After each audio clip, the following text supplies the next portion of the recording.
Officially 6 o'clock, we're going to start the regular meeting of the Board of Trustees for August 26, 2025. And if we could all stand for, roll call. Sorge? Yes, Ms. here. Runger? Here. Mr. Waller? Here. And if we could all stand for the Pledge of Allegiance.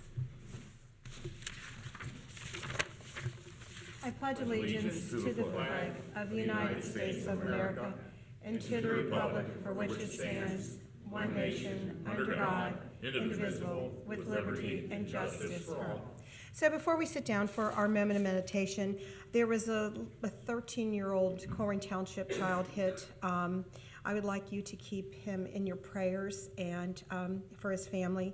And I would love everybody just to please be extra cautious of all our children back to school and for the safety of the children and all of our educators.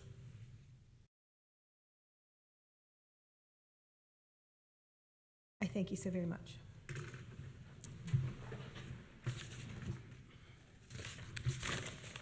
Okay, so we have, thank you, approval of minutes. Thank you, Board. I would ask for the approval of the minutes from the Board of Trustees meeting held on August 12th, 2025. A motion that we approve the August 12th trustee meeting minutes. I'll second that. Ms. Orich? Yes. Mr. Runger? Yes. Mr. Waller? Yes. Thank you. Okay, so we have a presentation. Yes, first item on the agenda tonight is a presentation by Chief Walls introducing and swearing in a new lieutenant. I'm sorry, Madam President, I need to motion to amend the agenda. Okay. So under old business, I want to amend the agenda to indicate A, the text amendment zoning question for alternative financial institutions. That is something that was defeated here that I voted on the defeated side so I can bring back up. Oh, okay. Yeah. So, So I motion to amend it for that, and I'll explain later when we get to that. okay, then I'll second your motion. Ms. Orich? Yes. Mr. Runger? Yes. Mr. Waller? Yes. Okay, now we can go for the swearing. Sorry, Chief.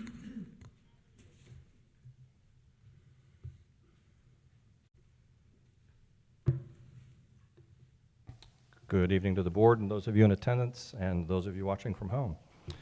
Tonight, I'm here to introduce and swear in our newest lieutenant, Ed Shannon. Ed, would you come up, please?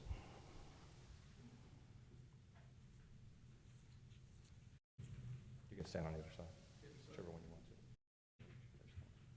to. So, Ed is a graduate of LaSalle High School. Sorry, Matt. You're wearing red. I'm wearing red for He's the wearing- occasion. Yeah. He's a University of Cincinnati graduate. He graduated from our recruit class. I think the other day when we talked, I was in training at the time, so that probably dates me a little bit, as evidenced by the color of my hair now. He's been a career firefighter paramedic for 7+ years, and tonight he will be penned by his wife, JoJo. Introduce your family. My mom and dad here, actually live in Colerain, thanks for everything. Wonderful to have JoJo and our 5 children. Oh, wow. We're excited to be here.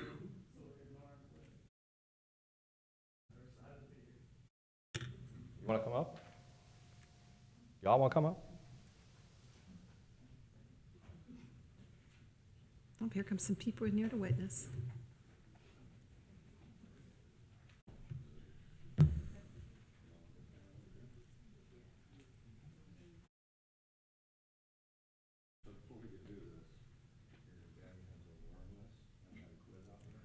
Put your mic up there, Kathy. Raise your right hand and repeat after me. I, Ed Shannon, I, Ed Shannon, do solemnly swear do solemnly swear that I will uphold the Constitution of the United States of America to uphold the Constitution of the United States of America and the Constitution of the State of Ohio. and the Constitution of the State of Ohio. I'll abide by the Colerain Fire and EMS I will abide by Colerain Fire EMS mission statement, mission statement, values, values, code of ethics, code of ethics, standard operating guidelines, standard operating guidelines, and the township's policies and procedures. and the township's policies and procedures. I'll faithfully discharge the duties of lieutenant I'll faithfully discharge the duties of lieutenant in and for Colerain Township, in and for Colerain Township, Hamilton County, Hamilton County, State of Ohio, State of Ohio, to the best of my ability. to the best of my ability. So help me God. So help me God.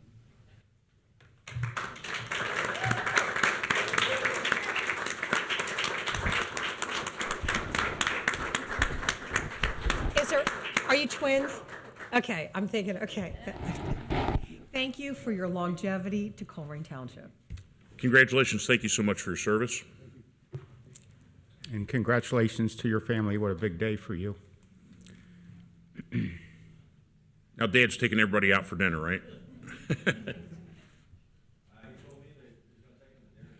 Okay. Oh, If you would, you don't have to stay for the rest of the meeting if you don't like. Like I say, run away.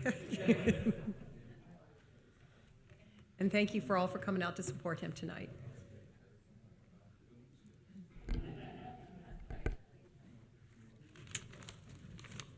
Okay, that concludes our presentation. And so we move to the citizens' address. And I'm going to call up Debbie Silverman. Kathy, if you wanted to go through just protocol. Okay, I talked to her earlier. Sure. That she gets 5 minutes. Our green button indicates your 5 minutes. The yellow is the warning button, and the red button is when your time is up. Okay. Thank you. My name is Debbie Silverman. I live at the end of the cul-de-sac on Green River Drive, and I'm here because of problems with a difficult neighbor. That has been going on for several years.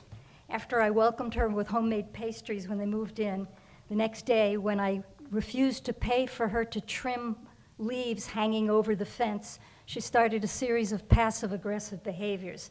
Smashed down my mailbox in a fit of anger one day, trespassing on the property, damaging my lawn to the extent I had to erect a fence, started a fire in her backyard that smoked out the entire neighborhood. I couldn't see the homes across from my backyard. But the persistent problem has been illegal parking.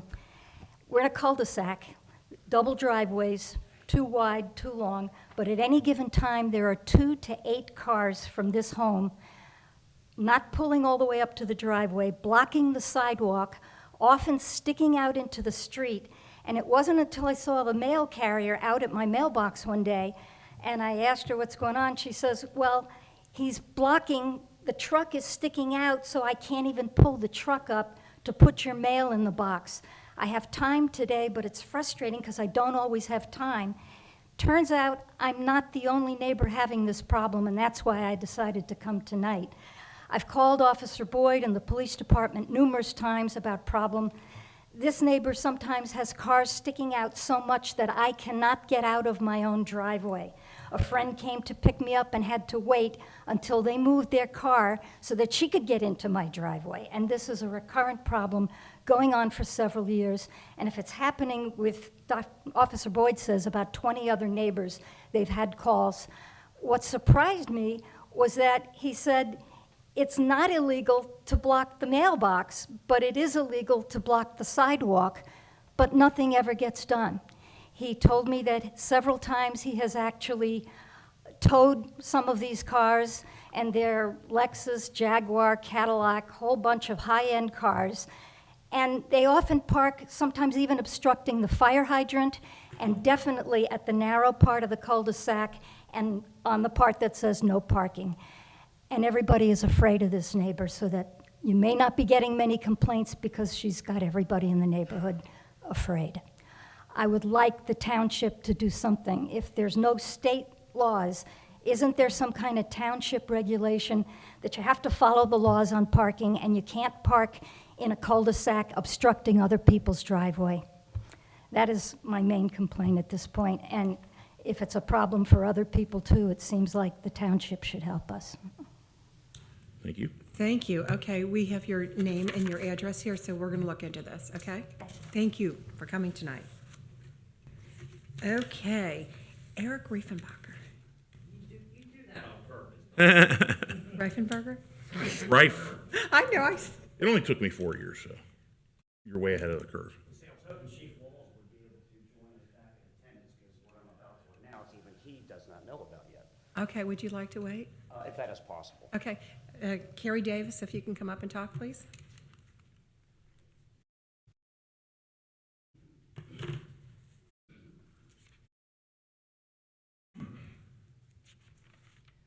I find it curious that when I've asked to speak last, you always tell me no, and you direct me when I'm supposed to speak, but certain people get privileges and others do not.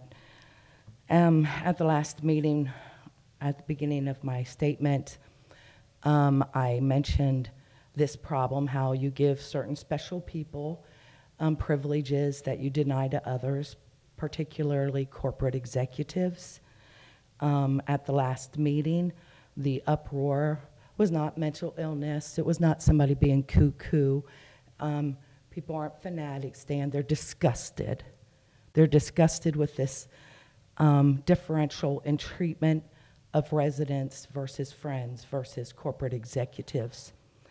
And that is what you saw on display, not crazy. I talked to many of the mental health organizations about the comments made by many of you, and they were appalled. And they are happy to come and do a training to you and your staff so you don't use mental health as a weapon against your residents. And the defamatory manner in which you use it is really horrific. So we just saw this again. You know, at the last meeting, you let Wawa come up and speak for 10 minutes. I raised my hand. I sat here politely, and I raised my hand and said, I'd like equal time, and you, Ms. Aldrich, said no. And that is why I was disgusted. But we're seeing it again today, preferential treatment for people you want to hear. You claimed, Mr.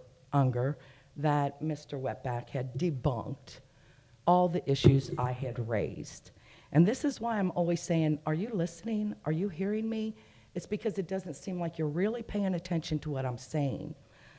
For example, talking about Dravo, I went back and reviewed the records Mr. Wetback wrongfully and knowingly wrongfully cited, and there was no discussion about what was going on with Dravo. The only discussion that occurred was from Mr. Wallert, and he actually addressed some issues some time ago, but it never explained why we were getting an appraisal of Dravo. It appears to me you're actively trying to still sell our parks. But the public documents I was talking about, I recorded my conversation when I went into the zoning department and asked to see the documents. And on recording, Mr. Wetback, you should pay attention because you get it wrong all the time. So you should pay attention to what I'm saying. On the recording, 2 staff members, Mr. Miller and the other gentleman, both stated that there was no records that existed. And it was not about commissioner meetings. It was about the announcement of a public hearing. So you lied.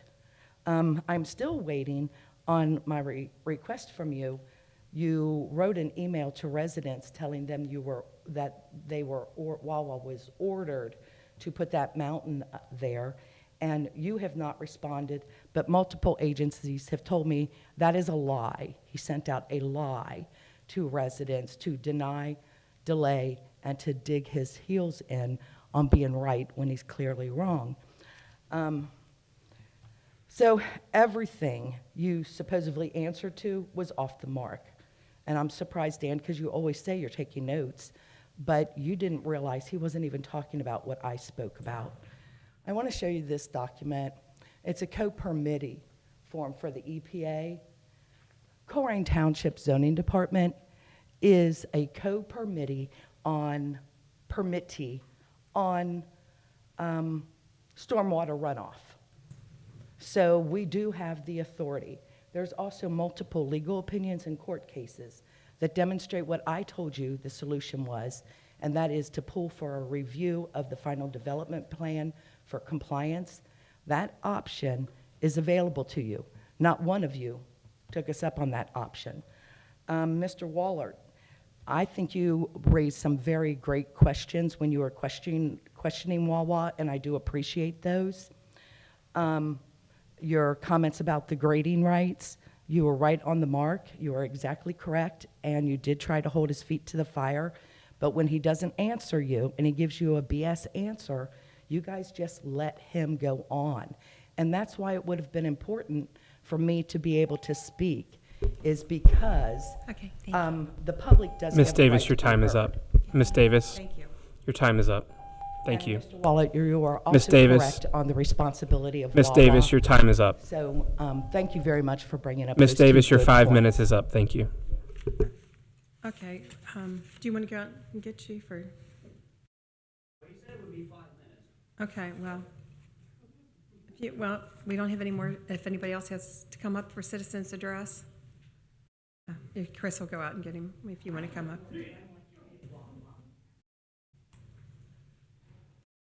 Come on.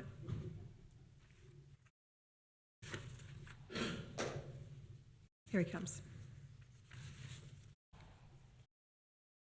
Hello, everybody. Thank you for having me up here tonight. I thought Welcome with the back. Yeah, thank you.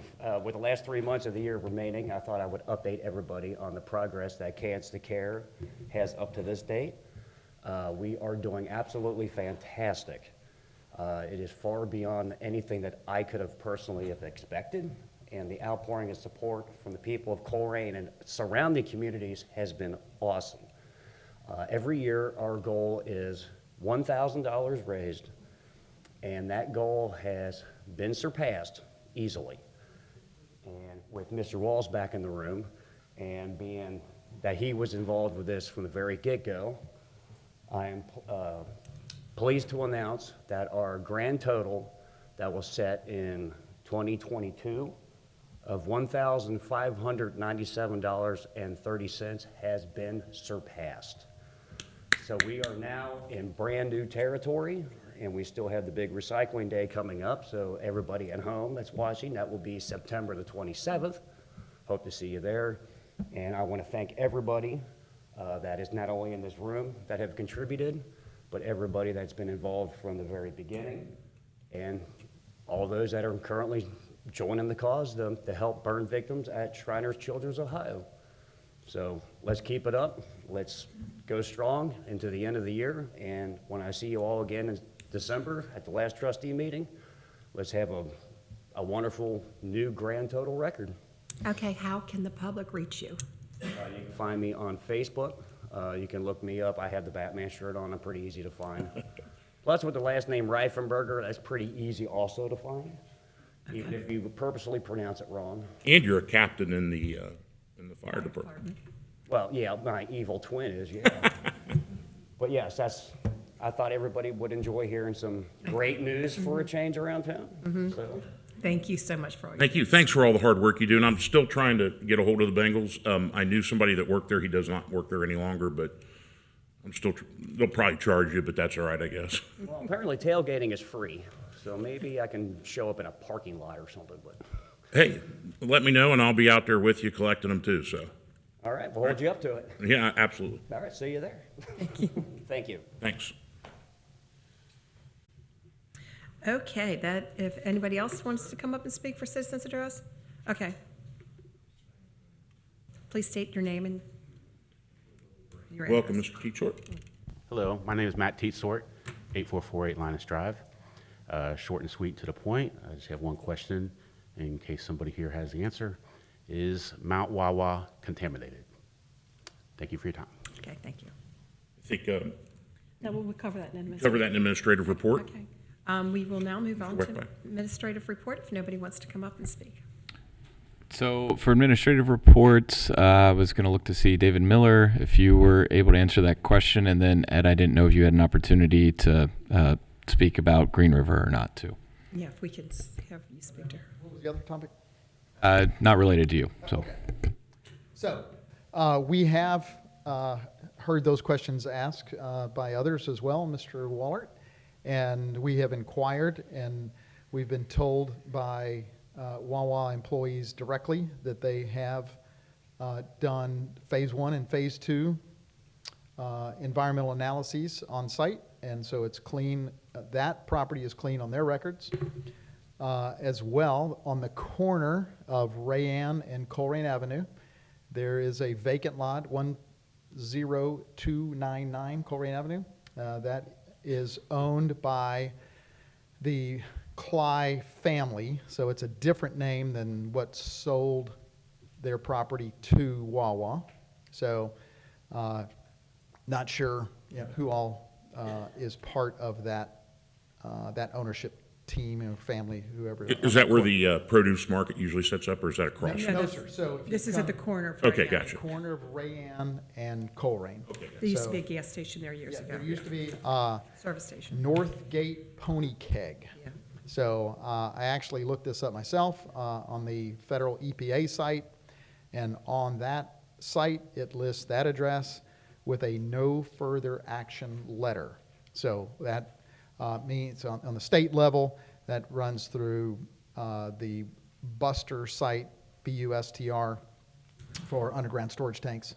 And so the federal EPA lists no further action letters on that corner as well. So I think we're confident that all of that property, based on what we've been told in research, they are not contaminated. And that's where people are hearing the word brownfield. It's not a brownfield because we have the results from the EPA of no further action needed for that contaminated. That is correct. And so I think where that rumor began is from a previous staff member's report back in 2023 as it related to early development of that particular area, whether it was Wawa or not, but there was reference to the former Northgate Pony Keg site where there was a former gas station.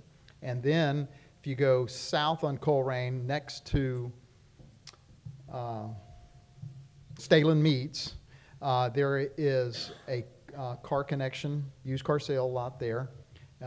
Everybody can tell that's a former gas station with the canopy still there. And so there was question that was raised as to whether these two sites are brownfields. It wasn't a emphatic statement that they are. And so there have been rumors that have been created out of that question, or whatever was in that staff report. I didn't go back and pull that from several years ago. But we did our own research, and that is what we found. So, Mr. Miller, I remember when those discussions first began, and I actually remember that memo, that the concern of a possible brownfield. I went to double check, and I was shocked that the number of brownfields in Hamilton County is really like 2 or 3 or something like that. And I'm glad those questions were asked when we first started developing, because I would want to know if it's there, because that certainly changes things. Now, you said Wawa has a phase 1 and phase 2, and I guess just to kind of review how this is done, those are then, the reports are submitted to the state environmental agency, to the federal EPA. Who gets those? And I mean, Wawa just doesn't call up and say, all good. I'm not familiar with the process and requirements. Think back to Station 26, fire station. We were in the process of trying to sell that, and the purchaser was borrowing money from a financial institution. They were required to get a phase 1 because the bank wanted to ensure that the site was not contaminated, and sometime in the near future, they get shut down by the EPA, and there's no revenue to pay back the loan. So those are required by financial institutions, whereas with the Wawa Corporation, they did that on their own.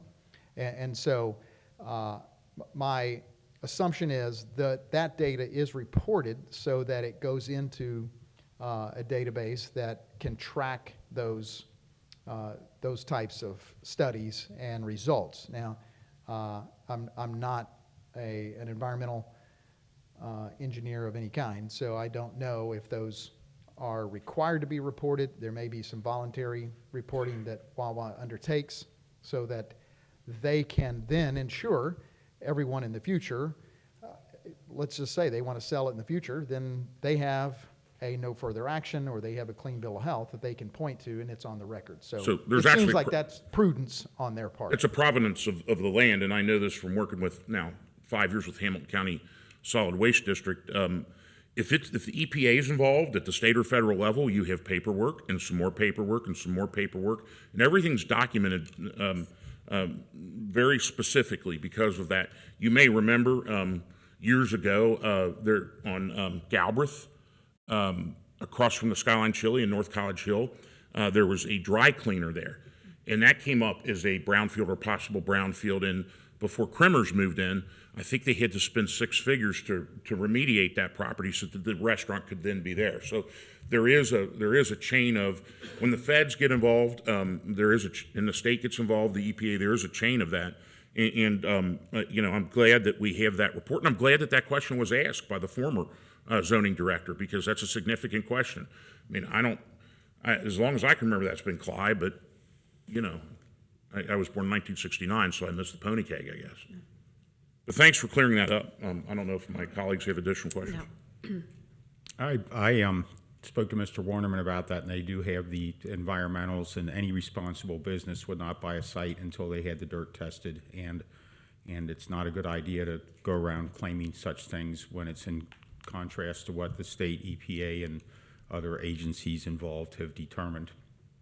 And I do recall the fuel station that used to be immediately south of Rayanne, where there's 2 or 3 concrete blocks sitting there right now, and the old apron off of 27 is there. And yes, that did used to be a gas station a long time ago. And I remember going up to Miami University, and it was there on the way back before Colerain was improved. It was in there in the 70s, so you should have. Okay.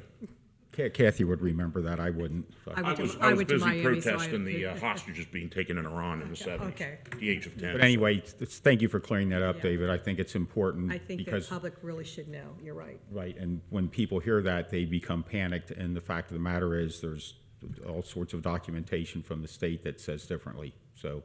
And by the way, I think I speak for all 3 of us. We want to know.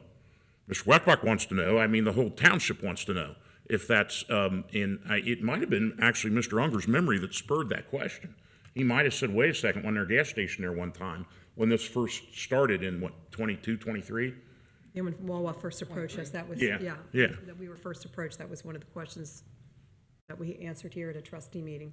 I still know, the guy who owned it was a fellow named George, and I actually know a guy who knew him at the time We that used to have owned our the cars work there, Dave. that owned the was pony carriage. Okay, Kathy, we can go back to the Flintstones and talk about who knows more about what, so. But no, Kathy and I, and Matt too, have both been around for quite a while, and we have a long institutional memory here. If I might also take a point of privilege, the Zoning and Development Department is holding a public meeting this Thursday right here in the trustee chambers. We're going to talk about the birds and the bees. Not what you're thinking, Kathy, but we have On camping a night. discussion that has begun at the Zoning Commission relative to agricultural uses. And so there have been questions of, in the last year or so, individuals wanting to raise chickens. And so we've had chicken rules, and then bees became part of that discussion as well. And so we need some public feedback. We have a public survey that's currently on our website at colerain.org. And so you can weigh in on that. That's anonymous. You can let us know what your thoughts are about your own particular activities with ag use or your neighbors. But also just feel free to come. This is Thursday night, 6:30, right here in trustee chambers, and we'll be able to, I think, just have a very relaxed, cordial conversation about it. It's not going to take a long time like the trustee meetings, but we will get further input and then bring those back to the zoning commission for any potential changes in the zoning resolution. Over the years, I've been asked a lot of time, how many sheep can you have, how many chickens you can have, if you're allowed, what's the minimum acreage for a horse? I mean, those are questions I have been asked many a times over the years. And I said, well, we gotta look into our zoning. And sometimes our zoning doesn't address chickens and pigs and different animals that people want to bring into their properties. Township is very diverse in its topography and the size of parcels. And Right. so Western is not Eastern Colerain. And so there can be varying opinions on that. And so we want to make sure that we have something that meets the needs of the residents. So Nice. Thursday, 6:30, right here. Perfect. Thank you. Thank you. I believe Chief Cordy, if you're ready.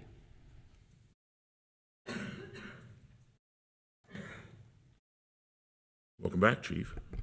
Or welcome. I was gonna say, well, was he here? Yeah.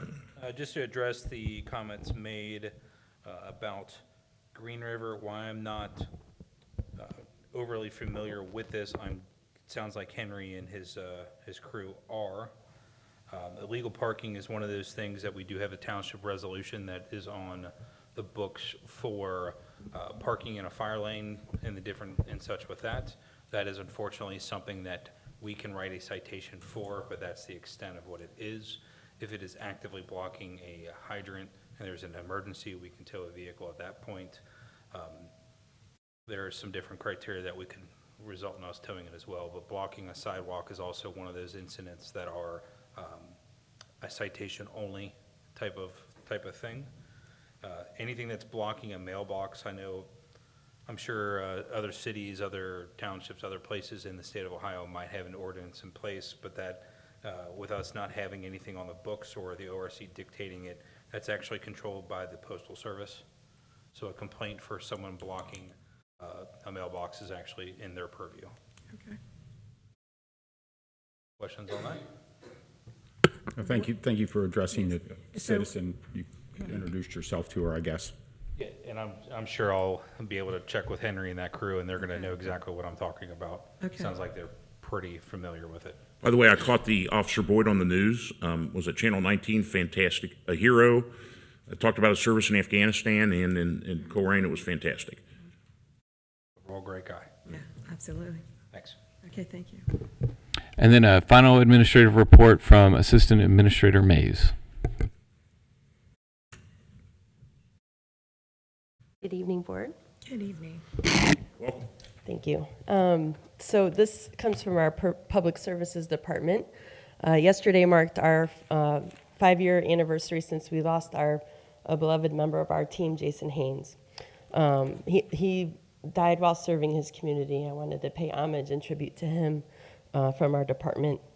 Also, his passing reminds us that importance of recognizing cardiac emergencies quickly and the critical role of the chain of survival.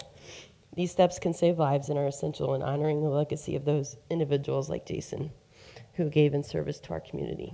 So we remember with Jason with gratitude and just wanted to pay homage to him today. Thank you for doing that. Thank you. That concludes administrative reports. Well, now we move on to the trustee reports. Who wants to go first? I can go first if you want. Is that all right? No. Okay. So, going to talk a little bit about Wawa here, the bane of everyone's existence. So there are 1.3 million lawyers, practicing lawyers in the United States, none as important as our own here, of course. And the reason there are 1.3 million is that I can read a law and you can read the law, and the law isn't all there is. There's the case law that's attached to it, and that may change from jurisdiction to jurisdiction. That's why at the federal level, often political entities go venue shopping to get one that they feel is going to be responsive to their needs. I am the one that called Wawa up here because honestly, I wanted them on the record. I had the permit. I wanted to hear their response when I said, hey, it says in the permit here that you have to, I don't have it in front of me now, but something to the effect of you have to be responsible to all the local zoning things, and it's your responsibility. And I wanted to hear what the answer was because I wanted that on the record. Several days after the meeting, I probably talked to Mr. Warneman 3 different times.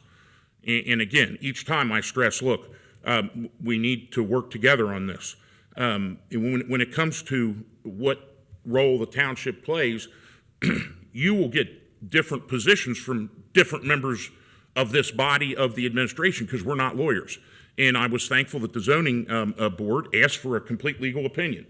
And I think the last time I talked to Mr. Warneman, it's like, all right, well, we're going to wait for the legal opinion and see what we can and can't do. I also talked to the county a number of times. I probably talked to Mr. Wetback like 5 times a day the first few days of the week. But sometimes it takes time to sort all this out. And I was so happy when I saw the Wawa Mr. Warneman in this body because I wanted to get him on the record of what his view was with that clause that says you need to meet all the local conditions. Now, you could probably take each one of us independently, and we have a different view of what that means. None of that really is relevant. What matters is what the law says, and what the case law says. And Brody's going to give that. Mr. Conover's going to get that for us. And I think that I don't want to do it wrong. I don't want to somehow shortchange the residents. Also in this idea of property rights is the owner Wawa. I don't want to shortchange them either. I want to do it right. And that's why sometimes you don't rush into things. And that's why sometimes you have to get many, many opinions. And I think that we've talked very closely, Mr. Weckbach has, and I have with the county, and I think we have some sort of agreement there. Now we need to see what the case law says. And that changes all the time, and is all throughout United States history has always changed. It depends on where you're coming from, and the time and the context and things like that. So I take responsibility for calling them, not to give them a bully pulpit to talk about Wawa, but if you go back and look, I said, look, you have a responsibility here, number one, and number two, what about this clause? What do you think this means? And I wanted to know from them exactly what that meant. And sometimes you just kind of have to let people do their job on things. I mean, the other part of the problem is, look, if I go into Dick's Sporting Goods and steal a Stanley Cup, which I understand was a big problem for a long time, put a Stanley Cup in my jacket, can they stop me in the store? Have I stolen it? You have to wait till they go outside the store sometime, most times, I think. Isn't that that's the law? You can't, I learned that from Andy Griffith's show. I mean, there's nothing more legally accurate than that. So these things are a lot more complicated than just, hey, do this, do that. I read it this way because other people read it different ways. Otherwise, we wouldn't have 1.3 million practicing lawyers. You could probably give this case to 4 different lawyers and get 4 different responses. In the context of it matters. And that's why I let Wawa come up here. And I said at the meeting, I didn't give them any softball questions. I wanted to hold them accountable for it because it wasn't on the final development report. Well, what does that mean, the final development plan? What does that mean then? How do I interpret that? I mean, it's probably clear if you look at it. I wasn't very happy with that. Now, can I do anything about it? Well, Mr. Conover's going to let us know about that.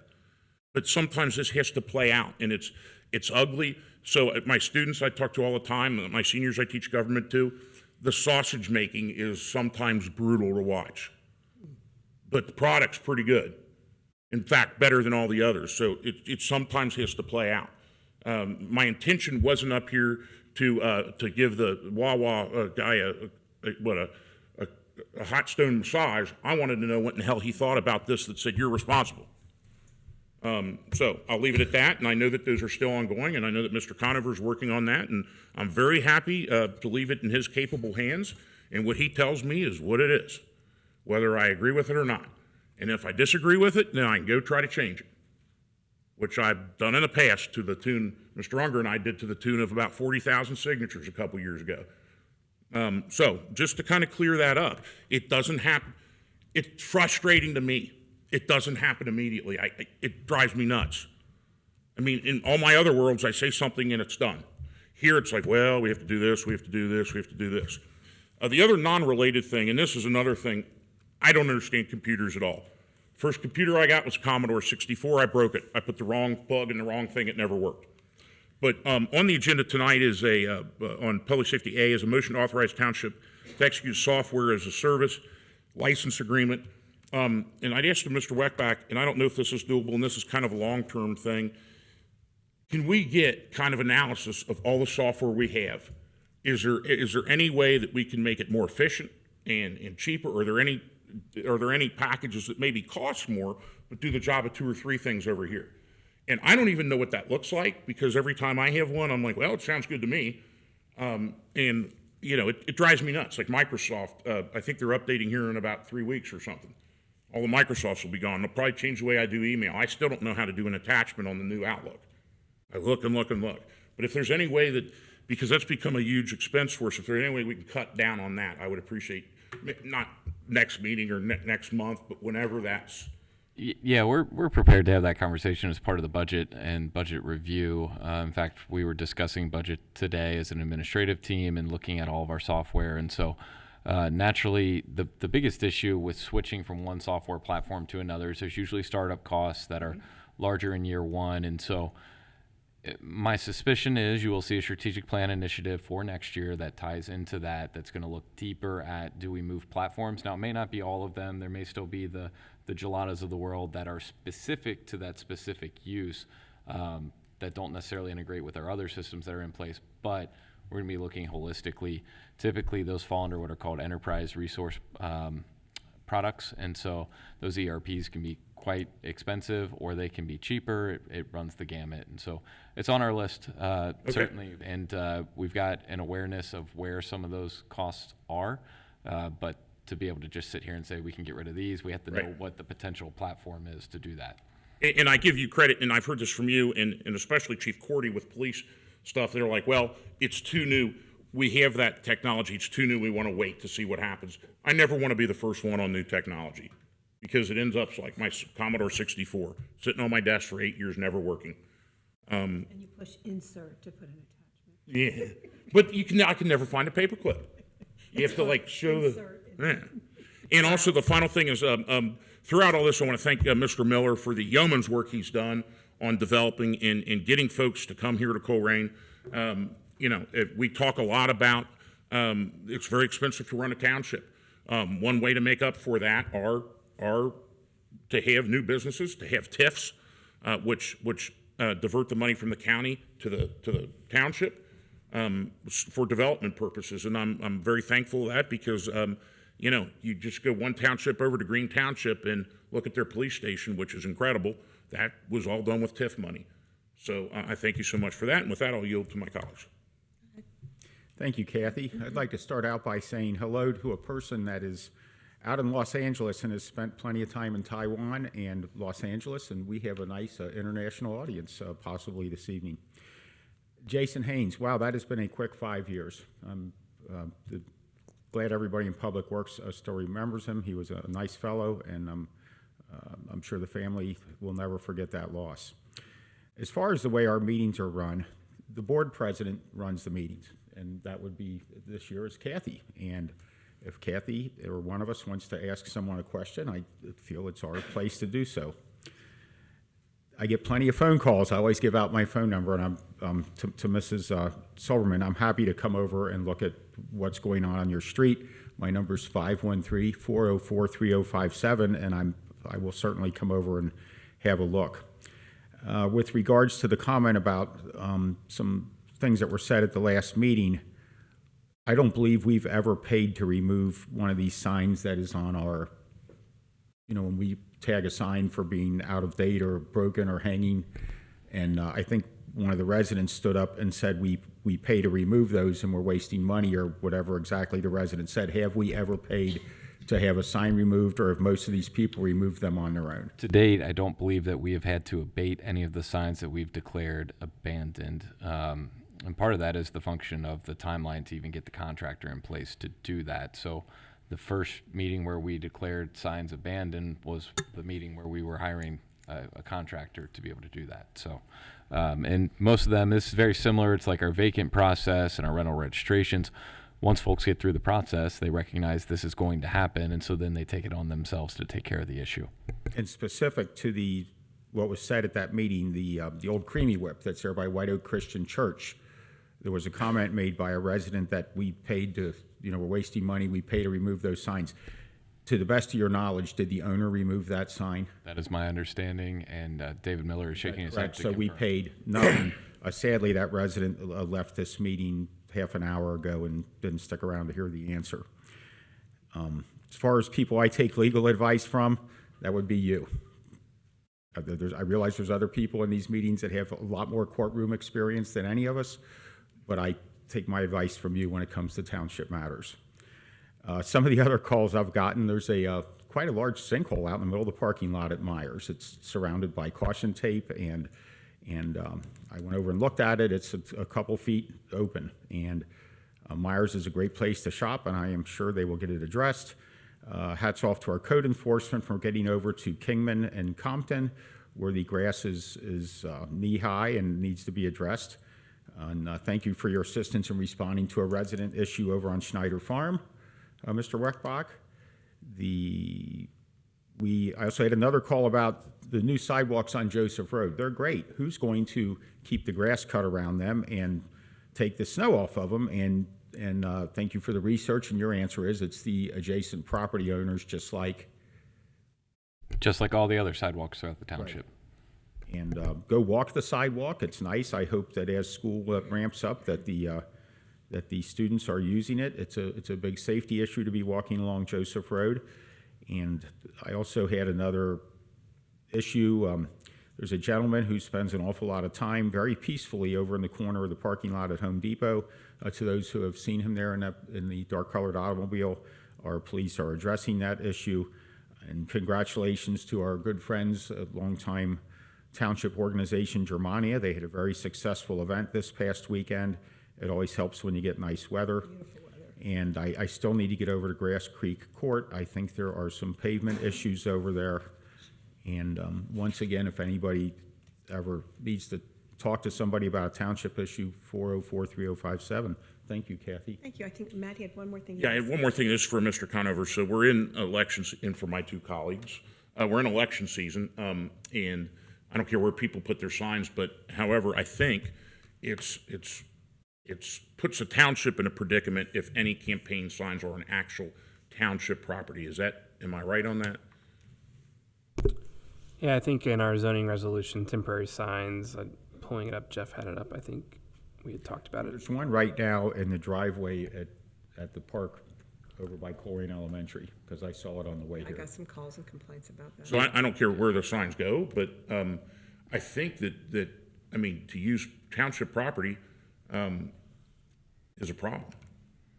Yeah, so the zoning resolution has prohibited sign locations. Signage shall not be installed in any of the following locations, and it does reference our public parks and public property, with exceptions, of course, for traffic control signs, township-owned signs, and such. So it's one of those situations with political season. If folks were unaware that they shouldn't be placing things in there, it would probably be wise for them to have the opportunity to remove that. And if not, then I think we would follow through the action that we'd be empowered to take for our own property. And they may not even be aware that it's on township property or that this is an issue. The one thing, and there's not one there, so don't anybody put one there, that specifically bothers me is when there's one at the Veterans Park at the corner of Springdale and Colerain, because to me that is kind of like a sacred ground. But yeah, put them wherever you want, not on township property. I remember a case years and years ago where the Cincinnati Public Schools went to Cincinnati Public Schools buildings and passed a vote for the levy in the mailboxes. Mr. Unger will probably remember this as well. Vote for the levy in the mailbox of all the teachers. They got sued. And after that, the people were allowed to put the don't vote for the levy in everybody's mailboxes, and we just don't need that escalation. It's the people's property, the township property, and let's keep it that way. Now, you may go. I'm sorry, I forgot all about that. Okay. We're good? First, I want to wish everybody a very healthy, happy, and safe Labor Day weekend. Our last time of the year to have our big parties and collect cans for Eric. And also, we have our last concert, the Acoustic Blues, September 5th, 7 p.m. at Colerain Park. So if you haven't got to enjoy any of them, I hear they're very great. And the next big event, as Eric did say, is our Recycle Day on September 27th. It starts at 8 o'clock a.m. to 2 p.m., and Eric will have an area there for aluminum cans. So please, all your parties and everything, please donate your cans because it's a wonderful event. And we will accept clothing, aluminum cans, cardboard, paper, automotive, and household batteries. Up to 4 automotive tires can be disposed of for free. There will be a $2 per tire for each additional tire. There's a $6 per truck tire, a $15 for tractor tires. So, and then please go on our website because there is, you can bring washers, dryers, stoves, refrigerators, but anything with Freon, it'll charge a $20 for Freon removal. And the TVs and computer monitors are $10. So there are some different fees involved. And this year, we will not be taking any motor oil, any paint, any solvents, any adhesives. So it is on our website, so please, it's a wonderful day. Hopefully, it's not raining, and it's a very busy day, and a lot of active garbage goes away. And the last thing is the Barktoberfest on October 11th. It's at Heritage Park from 10 a.m. to 4 p.m. And there'll be beer and food trucks and things to do for your animals. So it's turned out last year it was very hot, and we decided to do it in October this year. So more people, actually the poles of the dogs were just on fire on that blacktop. So hopefully it's a much nicer evening or whole day. And then I went to Clout meeting yesterday, and if anybody doesn't know what Clout is, it's the Coalition of Large Ohio Urban Townships. We had a very nice array of our state representatives, Bill Blessing, Cindy Abrams, and Bill Seitz. And one of the things I wanted to bring back to the township is they are working diligently to help out in one area of the tax relief. What was a big discussion is there's 3 ways they're working on this tax relief. It's called a circuit breaker. For those people that are elderly and on a certain level of income, this is one of the proposals, it's not been voted on yet, that if there's a threshold of your income and if it supersedes a percentage of your property taxes, the state will pay your taxes. Number 2 is called, it's not a reverse mortgage, but once again, it is a threshold that you will not have to pay if your income, the percentage to your income to your taxes. What they're going to probably do, this is the one they're leaning towards, is that if you can't pay that portion of your property taxes, it will go on your property taxes, and upon sale, that's when you have to pay for it. So it alleviates a little bit of stress there until the sale of the property. And the other one, they're trying to double the income for homestead. So there are some people actively working up in Columbus trying to help reduce some of this property tax issue that's affecting a lot of retired people in the community. But it was a great day, a lot of good discussion about so many things, and the Clout represents 1,308 townships. So lots of township with lots of different problems, but it was interesting. So that's all I have is thank you. Madam Chair, if I'll just add paint. I volunteer every once in a while at Matthew 25. Right. They will take the paint, they will repurpose it. They dump it all in one vat. And all yellow's going one already. It's right, interesting it's really to kind of yes. neat. And LED batteries, Chief, we're part of the program with the Hamilton County Solid Waste where you can get rid of the LED batteries at fire stations, and they are a tremendous risk for fires if they get thrown away and with the normal garbage and things like that. I've seen 2 Rumpke trucks on fire that have dumped their load that caught on fire, and they always blame it on the batteries. Yeah, it's constantly. It's a significant problem. And if I can just add one more thing back to the questions earlier about contaminated soil. If folks do have questions, there is a toll-free number where you can contact the Southwest Ohio District of the Ohio EPA. That number for residents is 800-686-8930. Thank you. Okay, now we can move on to new business. Yes, and the first item of new business will be presented by Fire Chief Alan Walls.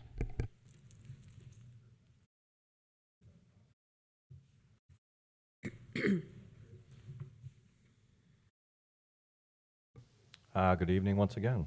I have one item for tonight. That is a motion to authorize the Township Administrator to execute a software as a service license agreement with Julata for $16,970. We recommend adoption of the motion, and I would be happy to answer any questions. A motion to authorize the Township Administrator to execute a software as a service SaaS license agreement with Julata for $16,970. I'll second that. So what is it, Alan? So as a part of a strategic initiative that was delegated to our community paramedic, Chelsea Gehring, she looked at the reporting platforms for community paramedicine and how they would interact with our EMS reporting system. And in the rationale there,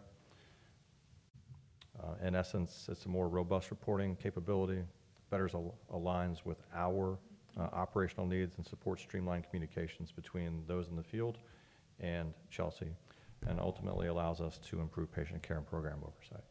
Is this replacing any software? It will replace Rainbow Health. And that cost is, we don't know that, I mean, we're just replacing It's that. replacing that, yeah. So Rainbow Health will go away. Julata will replace that. Obviously, with it being a new reporting system, there are startup fees that impacts the cost. So when this comes back up for renewal, it would be reduced. One other thing to note about this, and this is maybe to us being a little bit ahead of the curve as well. At the state right now, they are contemplating changing state law to allow community paramedicine type activities to be eligible for Medicaid reimbursements and Medicare reimbursements. And so this new technology and platform will allow us to be set up so that we could bill for that day one if the state does make that law change. Sounds like there's some real momentum from what I'm hearing from the legislatures, so much so that it may be one of those fast track type of bills that doesn't need a lot of lengthy back and forth at the Senate floor. That's correct. And Chief, I wasn't signaling your purchase out. It's just all the computer programs, I'm like, wait a second. None of them have Minesweeper. I don't know why we have them. No, I completely understand, because if I saw this, I'd be like, what is that? Well, I wanted you to have a chance to explain it to the people that are here and the folks at home. No other comments? Ms. Orich? Yes. Mr. Unger? Yes. Mr. Waller? Yes. Thank you. Thank you. Thank you, Board. The next item of new business is a motion to approve change order number 7 with Pepper Construction. This is for Fire Station 26 and 102. The total value of the change order is $13,556.34. Those items are detailed in the agenda, but essentially these were sort of the last minute issues that pop up as you're doing final install. So probably the best example I can provide, one of the things that's on here in the bays, in the decon area, the lockers did not, they weren't flush with the wall, so we had to do a workaround in order to make sure that they had the appropriate power to the lockers and what have you. So a number of small items like that. We are nearing the end of change order season, so we're not ready to close out the project, but thankfully we still have $72,000 of contingency left, so I feel pretty good about where we are financially given where we are with the stations. And I would recommend adoption of the motion. Anything, this is just part of, All within the original budget, yes. I will motion to approve change order number 7, Pepper Construction, Fire Station 26 and 102 for $13,556.34. and I will second that. And it looks like where we are at on both of them is $14,399,867, the way I'm reading this, which is still below the approved budget by what you say, $72,000. Yeah, so that's approved budget was 15.1 million. There's some soft costs, so the GMP is well within the 15.1. Thank you. Ms. Orich? Yes. Mr. Unger? Yes. Mr. Waller? Yes. Thank you, Board. The next items of new business will be presented by Police Chief Ed Cordy. Welcome back, Chief. Okay, item C is a resolution declaring nuisance and ordering abatement. This resolution allows for the removal of uncontrolled vegetation and their refuse at the following properties: 2477 Blue Lark Drive, 2936 Butterwick Drive, 3252 Deschler Drive, 7390 East Miami River Road, 7163 Hunter Ridge Lane, 3291 March Terrace, 3418 March Terrace, 3167 Regal Lane, 2656 Royal Glen Drive, 2430 Springdale Road, 3020 Struble Road, 3126 Struble Road, 7857 Tucson Court, 12039 Wincanton Drive. Recommend adoption of the resolution. A motion we approve the resolution declaring nuisance and ordering abatement at the properties as described by Chief Cordy. Oh, second. You got it. Second.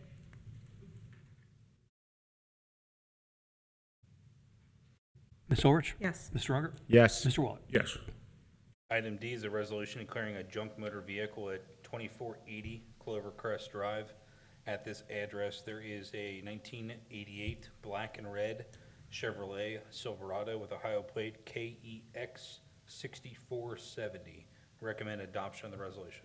I'll motion to adopt resolution declaring a junk motor vehicle as described by Chief at 2480 Clover Crest Drive. I'll second. And I think that one's been there for a while. I thought we dealt with that a while back. Unless it's another one at the same property. Slightest compliance, we have to start the process over. Okay. Ms. Orich? Yes. Mr. Unger? Yes. Mr. Waller? Yes. Okay, item E is a resolution declaring junk motor vehicles at 2900 Geraldine Drive. At this address, there's two vehicles. The first being a 1999 yellow GMC school bus with a Ohio plate FOR 3483, and the second is an unknown year black unknown make utility trailer with no plate. Recommend adoption of the resolution. I'll motion to adopt a resolution declaring junk motor vehicles, vehicle and trailer at 2900 Geraldine Drive as described by Chief. Second. Ms. Orich? Yes. Mr. Unger? Yes. Mr. Waller? Yes. Item F is a resolution declaring junk motor vehicles at 8209 Chestwood Drive. At this address, there are three vehicles, the first being a 1998 green Cadillac DeVille with no plate. The second is a 2012 white Hyundai Sonata with Ohio plate JXD 7324. And the third is a 2006 gray Honda Civic with Ohio plate KEL 8907. Recommend adoption of the resolution. I'll motion to adopt a resolution declaring junk motor vehicle 8209 Chestwood Drive vehicles as described by Chief. I'll second. Ms. Orich? Yes. Mr. Unger? Yes. Mr. Waller? Yes. And item G is a resolution declaring junk motor vehicle at 8585 Sunlight Drive. At this address, there's a 2007 blue Chrysler Sebring with Ohio plate GYQ 6951. Recommend adoption of the resolution. I motion that we approve the resolution declaring the junk motor vehicle at 8585 Sunlight Drive as described by Chief. I'll second. Ms. Orich? Yes. Mr. Unger? Yes. Mr. Waller? Yes. Thank you, Board. Thank you. Thank you, Board. The next items of new business will be presented by Development Director David Miller. Right, Mr. Unger mentioned earlier the abandoned signage, so that's what you have before you on tonight's agenda. So, as you recall, our last meeting, we had public hearings on that, and I'll even back up. On June 25th, we had public hearings, all the notices through the Board of Zoning Appeals. They heard the cases, declared the signs either abandoned or illegally placed, and so they referred those to the Board of Trustees for a final declaration. So at our public hearing last week, out of the three cases before you, we had one business owner that did show up for the bar at 9607, maybe? Compton or Pippin? 9406 Pippin. And so I did have a chance to have a discussion with her outside after the meeting, explain the process, the timeline and all. So I had no further communication with her. We were uncertain as to what her response would be, so I'm not here today. But nonetheless, before you are the three resolutions for your final declaration. The first one being 2539 West Galbraith. There is abandoned signage there, and so recommendation would be approval of the resolution. I'll motion to approve the sign abatement on 2539 West Galbraith. I will second it. And Mr. Miller, just so that we're clear, we say sign as kind of shorthand way. It's the sign, the posts. Yes, sir. Yeah. It is the entire structure, whatever's left there. There have been, fortunately, some that we have been able to work with. You mentioned the Blue Rock Ice Cream. So we have been working with them through a process of trying to find a solution to what alternate signage would work for them. And so it's good news. That's what we're trying to do with residents. We'd rather work with them to find a solution rather than just try to be punitive. You know, David, and I think this is an important program. For the reasons of my day job, I was up in Hamilton several days over the last week or so, and there's a whole stretch up there on that part of Dixie Highway where Dixie kind of splits off of Route 4, and there are 4 or 5 businesses in a row that the signs are in complete, total disrepair. The sign is busted out. You can see the fluorescent bulbs, the post is rusted out, and we're not going to, we will work with anybody. We're looking for compliance. We're not looking to be punitive, but Hamilton would do themselves a favor to clean up that stretch of that very busy road. And I think that that this is a good program, and I know you've worked with these people, and if this does pass, I'm sure that maybe that'll be the final incentive to get them to clean it up. And that's all we're asking, because the other businesses nearby don't want to see that, and it just makes the community a nicer place. And we will do anything we can to help any of these businesses, but at the end of the day, it's your sign, and it's hanging, it's a hazard, it looks bad, let's deal with it. So subsequent to tonight, we'll notify, if so approved, we'll notify the sign owner that they have 10 days still to remove it themselves. And then if that's still not completed, then we will begin that process. As was mentioned earlier, I think we had maybe just one sign that ended up on the declaration. And so we were trying to bundle those together to be able to offer those up to a contractor to see how that might be efficient in removing any that needed to be. So. And just for the public, these are businesses that have been either shut down for quite a while. We've worked with them. They are eyesores. Some of them are eyesores. So we are trying to make our community look better. That's right. They're littering the streetscape. Mm-hmm. They're rusted. They're abandoned. There's just a pole left there. There's any number of... No value in saving them. No, there isn't. It's or they're again they don't comply. They were legal, though they were non-conforming to our rules, because the rules have changed over time. And so after that 2-year period of abandonment, and they did not comply with the rules, then they are considered illegal at that point, and you can't reverse and make them legal again. Just another quick point. Go up Route 4 where Seward comes off of Route 4 going north. There was a Frisch's there, one of my favorite restaurants. It was so sad to see Frisch's go away. But the Frisch's sign is probably at a 50-degree angle. The bottom plastics broke out. Somebody hit it. I guess a bank must own that real estate, and it needs to come down. If it was in Colerain, we would say the same thing. And you just can't leave these things hanging there like that. There was one not too many months ago on Old Colerain that apparently the sign pole had been hit by somebody in the parking lot, and it was dangling on just one side of the sign, and it could have fallen into the street, easily hit somebody. So we notified them. It was repaired. And that said, in that particular case, if there's an issue with the insurance company and it's taking a little bit of time, we understand that, and we will work with you, but exactly. This is just part of the process to keep things moving along. So I don't have any other comments. Okay. Ms. Orich? Yes. Mr. Unger? Yes. Mr. Waller? Yes. All right, next resolution is for illegally placed signs at 9090 Pippin Road. These are 4 banners just attached to the building, and so the Board of Zoning Appeals heard the case and declared those as illegally placed, and the recommendation is approval. I'll motion to approve the BZA case, resolution on BZA case ZCE-25-15, declaration of illegally placed signage at 9090 Pippin Road. I'll second that. No comments. No comments. Ms. Orich? Yes. Mr. Unger? Yes. Mr. Waller? Yes. And final sign resolutions, 9406 Pippin Road. I mentioned earlier the 9406. abandoned. What was it, 9406? Yes. Yes. Okay. BZA, the board has declared that as abandoned as well, and recommendations approval.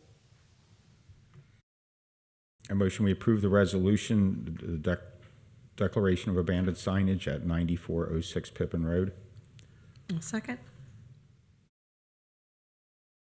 Ms. Orich? Yes. Mr. Unger? Yes. Mr. Waller? Yes.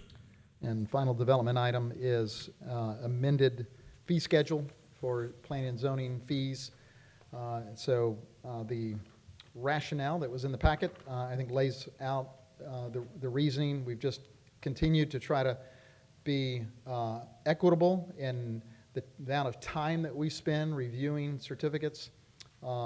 It's not been too many months ago that we did a entire rewrite and update because they had not been updated since 1996.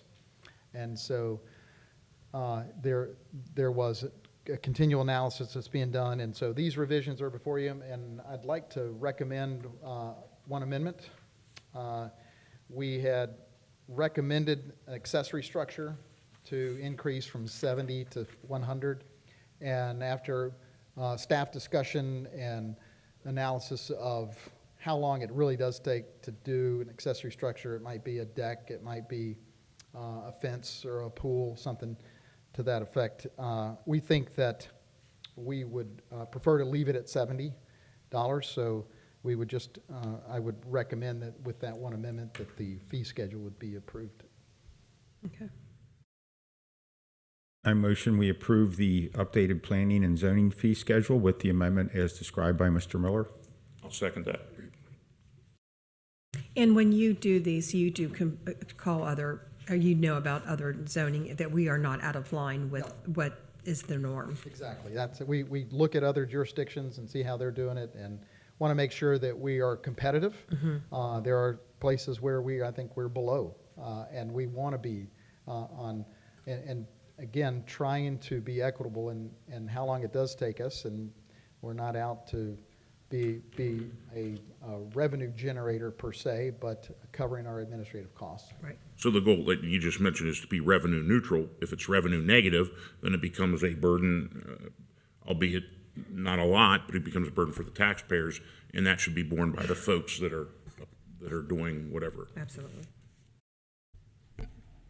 Ms. Orich? Yes. Mr. Unger? Yes. Mr. Waller? Yes. Thank you. Thank you, Board. The next item is a motion to set a public hearing for Taylor Glen Phase 2 Lighting District for September 9th, 2025 at 6 p.m. at this building. For background, we received petitions from the property owner that are found in the packet. This is the new development that was the former Beavis Elementary site, and I would recommend adoption of the motion. I motion we set a public hearing for Taylor Glen Phase 2 Lighting District for September 9th, 2025 at 6 p.m. here at 4200 Springdale Road. I'll second.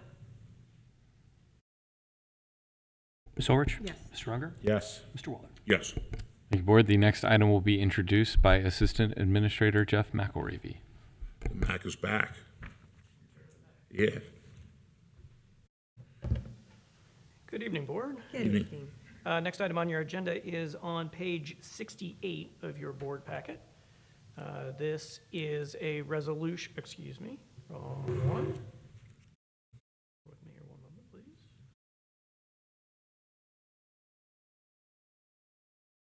Make that page 80 of your board packet. This is a resolution authorizing the adoption of amended appropriations. There are 5 funds that would have changes in appropriations as a result of adoption of this resolution. The first is for our police fund. This is an increase in appropriations of $32,510 to take the total appropriation for that fund to $11,965,880. This is the insurance settlement that the police department received for a cruiser that was totaled, and this will allow them to replace that cruiser. The second is the fund for the American Rescue Plan grant that we received. We're in the process of closing that out, so this would set the appropriation for that fund at $6.41 so that we can return those funds to the U.S. Treasury. And then the last 3 are adjustments for the TIFs. The first is the Kroger TIF. This is a TIF that's performing extremely well, and the recommendation is to increase appropriations by $132,208 to $458,708 in order to be able to provide increased debt service on the bonds for the project. That would allow us to retire the debt sooner and have the full stream of revenue from that TIF at our disposal in future years. And then the last 2 are actually decreases in appropriations for 2 of our newer TIFs. It's often a challenge to forecast when a project is going to come online, particularly a residential project, when it's built out in phases, what those valuations are going to be and what that's going to mean as a result of collections. So what we're doing here is matching appropriations with what we anticipate the full year collections to be. So for the Northridge TIF, this would decrease appropriations by $51,937 to $83,064. Excuse me. And finally, the TIF for Lake Gloria, this would decrease appropriations by $166,467 to $16,033, again, to align appropriations with forecasted revenue, and the staff recommendation is adoption of the resolution.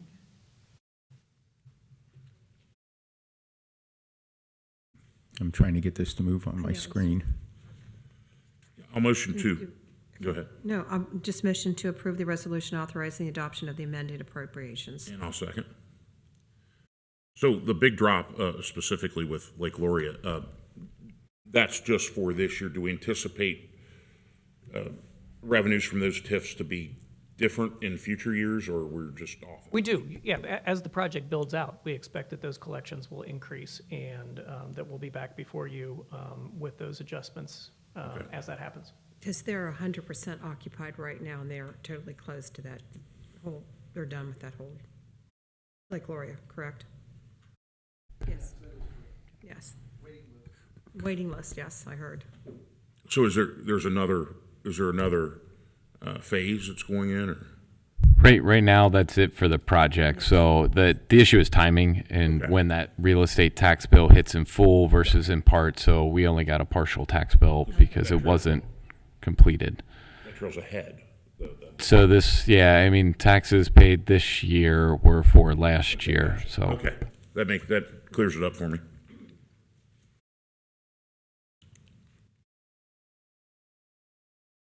Ms. Orch? Yes. Mr. Unger? Yes. Mr. Waller? Yes.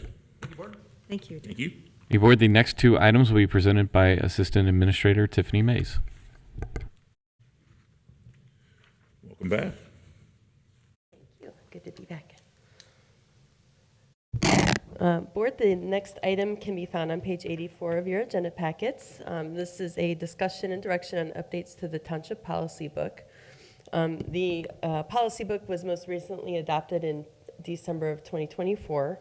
And throughout these last 8 months, staff has been cataloging various policy issues and questions that require some clarification from the board. As you can see in the information that has been provided with the redlined documents, most are just updates to reflect changes in the ORC. But I wanted to call out the two most prominent updates being with policy 1.7, which is an insurance and MERP clarification about adding a vesting or clawback period for the health savings account contributions. By law, when an employee receives these funds, it's their money. But if they are to leave through resignation, not including disability or retirement, we would be receiving a prorated value from that deposit that we originally gave them. The other policy is the policy 1.12, the employee discipline policy. We wanted to add in there that discipline that doesn't create a wage loss should not be grievable. So that being said, we are looking for some direction and discussion on these. Ms. Mays, 1.6, are we talking about those that have collective bargaining?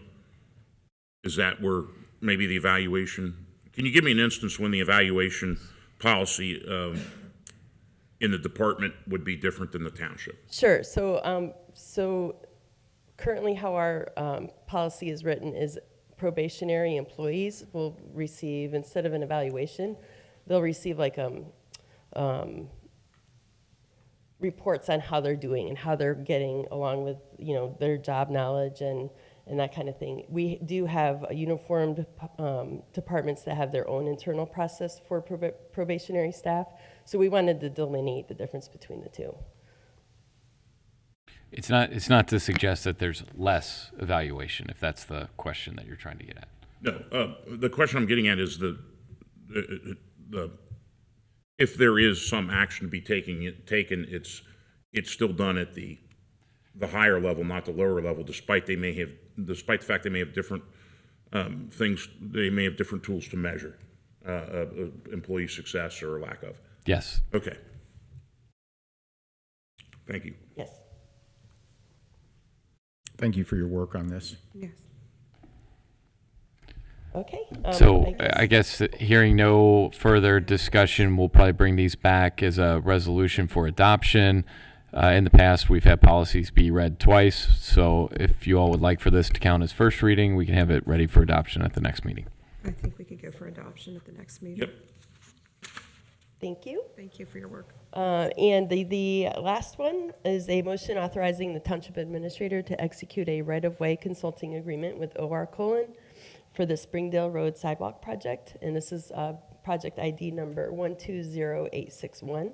Information can be found on page 118 regarding this topic. I've been up here before and have said it again, and thankfully we have all of these wonderful sidewalk projects that can connect our schools and neighborhoods to main areas of our township. So before we build these sidewalks, we do have to go through a right-of-way acquisition process, and that requires a consultant that is approved by ODOT. And in this case, it is OR Colerain in the amount not to exceed $111,140. Staff recommendation is an adoption and approval of the motion. I'll motion to authorize the Township Administrator to execute a right-of-way consulting agreement with OR Colerain for the Springdale Road Sidewalk Project PID number 120861. I'll second. Is any of that covered by the grant? I would suggest the same thing. I'd say not in this case. So one of the things, and this is the importance of us doing the Safe Routes to School plan at the start of the year, is future projects will be eligible for that. So since this was already in the pipeline, unfortunately, that wasn't grant eligible. Again, thanks to Mr. Wetback for the Safe Routes to School. I brought that up several times. And when Mr. Wetback came aboard, he goes, I'll take a look. And he goes, oh, yeah, we can do this. And I'm so happy. In North College Hill, they earned a lot of money from that grant. And that consultant, is that a person that goes to the property owner and says, we want to put this sidewalk in? Does that include citing it, or So it the doesn't include the process, survey work, does it? right, no, so the process in this portion of building a sidewalk is they will receive right-of-way plans from our engineer that puts the construction limits within the boundaries of what that property Right. looks like. And if it's out of the right-of-way, we have to ask their permission to use their property as like a construction staging area, and then we would pay for the restoration of that. So it's an agreement that for 12 months, while we build the sidewalk, we can utilize your private property, and then once we're finished, we'll restore it to And its in utilizing and they negotiate all that. construction easements but we still have to pay for, if some homeowner says, fine, I need $1,000, that's not included in this. Correct. No, I apologize. This is included in that price. Yeah, so roughly half of the dollars of this contract are related to what's called negotiation. So that's not only the actual fee that will get paid, but then also all the other, The sort rent, of sending so to things speak. back and Okay, back well, and forth. that makes the price sound a lot more reasonable. Correct. Yeah. And it is worth noting that so far, we haven't seen a permanent take on anyone's private property. These are all just temporary while we build the sidewalk. So the fees for Right. that will be pretty low. Okay, thank you, Tiffany. Thank you. Thank you. Ms. Orich? Yes. Mr. Unger? Yes. Mr. Waller? Yes. Thank you, Board. I appreciate you. So I believe next on the agenda is old business per the motion that Matt introduced. So I'll allow you to intro that. Sure. So I guess a month, 6 weeks ago, we entertained a motion that was made by Mr. Unger to have a text amendment with regard to alternative financial institutions, which are currently limited by zoning. I believe is it one every 10,000?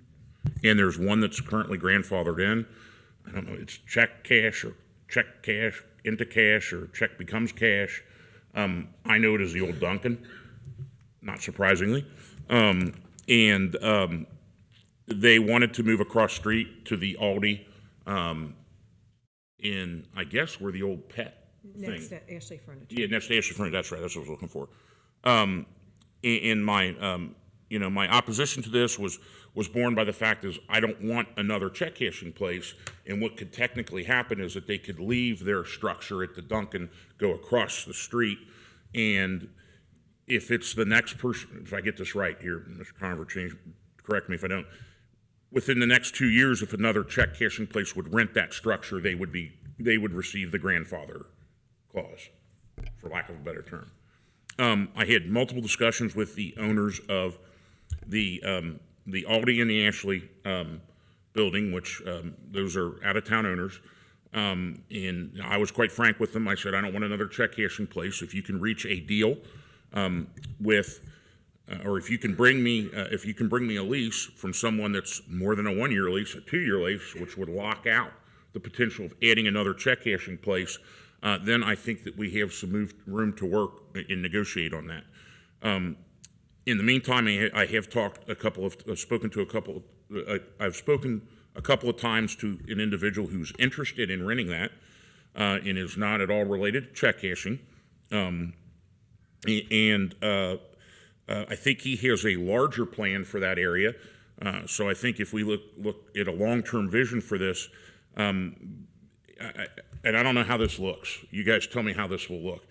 I want to make it so that the check cashing place can move across the street, and if we have something, a writing in the lease and a guarantee that the new tenant at the Duncan, old Duncan, can't be a check cashing place. And in this discussion, I brought up multiple times too with the person that wants to rent that that we would like to see some access to the mall from there. So I think there's a bigger plan in place, but that's why I want to bring that back. I voted no for those reasons. But if you look at it holistically, I think it's certainly a much better get on multiple levels for the township. And I'd like to revisit this or do what I need to do or work it up so that we can maybe do that. And I still want to protect ourselves from not adding additional check cashing. So I think we would be reluctant to do sort of spot zoning or whatever you want to call it. And so should this motion move forward, that would be an indication to staff to take this to zoning commission. They would review the existing text. They would make recommendations from that. And then it would ultimately come back to you all for consideration and vote for approval. That context is helpful so that we can understand what potential safeguards and issues may be at play here. But just wanted to provide that perspective on sort of timeline, is that it wouldn't be something that would necessarily happen overnight, but it would come back to this board for final approval. Absolutely. And like I said earlier, it's not, if you're looking for quick, it's not government work. So I'll make whatever that motion is. To have, I guess, zoning revisit that? Yeah, I believe it was Is that at the point where we would discuss this, or are we still in the I discussion? need a second to discuss, but. Yep. Have you made the motion? Yeah. I'll second. I'm sorry, Mr. Wacklacka, does that? Oh, I was just going to clarify the motion is to initiate a text amendment related to alternative financing service institutions. So it's open for discussion. Yeah, I So second. when we had that discussion a couple months ago, I had mentioned that perhaps allowing them to move across the street, that location might become a bigger part of the hopeful development of the Northgate Mall area. So because we don't talk outside of meetings, this is brand new information for me. I did talk to that person up in, I think they're in New York. New York, yeah. And so you've spoken to him also, and he has Multiple times. indicated that number one, that the check cashing place is still interested in moving over to the east side or northbound side of Colerain Avenue. Yes. And there's a potential for somebody else, and that would resolve your issue of eliminating the chances of another check cashing operation being in the original location where it's currently at. And you were right, it would be part of a bigger Right. picture. Okay. I'm being purposely opaque here because, Right, understood. Yeah. Great, well, it sounds like we're both thinking the same thought then, which is scary, but, yeah, that's what I had hoped for a couple months ago, so thank you for. Well, I had no idea what you were talking about because we don't openly talk in No, between meetings. and anybody watching can probably tell that from watching us right now, but that's a beautiful part of the design of a trustee meeting. We just don't talk about these things outside of it, and the public is finding out at the same time you and I and Kathy are. So So Jeff, then the step would be, this would go to zoning for consideration. Yes, zoning commission. Okay. Well, I'm fine with that, Matt. All right? Ms. Orich? Yes. Mr. Unger? Yes. Mr. Waller? Yes. Thank you, Board. That concludes old business. We had 2 consent items, a donation from Diane Seward. I believe that is for, bear with me here, $20. And then a change order that I signed. It was a $0 contract with Pepper. This was just to reflect actual dates on the project. And I'd recommend adoption of the consent agenda. A motion to adopt the consent agenda? Second? Ms. Orich? Yes. Mr. Unger? Yes, and thank you to Mrs. Sywert for whatever the purpose was of her donation. Mr. Waller? Yes. Okay, do we have a fiscal officer report? No report, but I will just give a brief update on public records requests. We have responded to 320 so far this year. That's all I have. Thank you for all your hard work on that. Is there a need for an executive session? Yes, I would recommend a motion to go into executive session in accordance with Ohio Revised Code, Section 121.22G3, to discuss pending or imminent litigation, and in accordance with 121.22G8, to consider confidential information relating to specific business strategy and to discuss negotiations with other political subdivisions respecting requests for economic development assistance. Do you anticipate any action at the end of this session? At this time, I do not. I'll motion to go into executive session for the reasons listed. I'll second. Ms. Orich? Yes. Mr. Unger? Yes, Mr. Waller? Yes. and we will be back. Okay, it's 8:32. We're back from executive session. Is there anything, oh, sorry, we have to do roll call. Ms. Orich? Here. Mr. Unger? Here. Mr. Waller? Here. Anything to report from executive session? Nothing to report. Okay, we are adjourned. I A motion motion to adjourn? We are adjourned at 8:32. Wait. Oh, sorry. Motion to adjourn? Okay, second. Ms. Orich? Yes. Mr. Unger? Yes. Mr. Waller? Yes. I'm getting.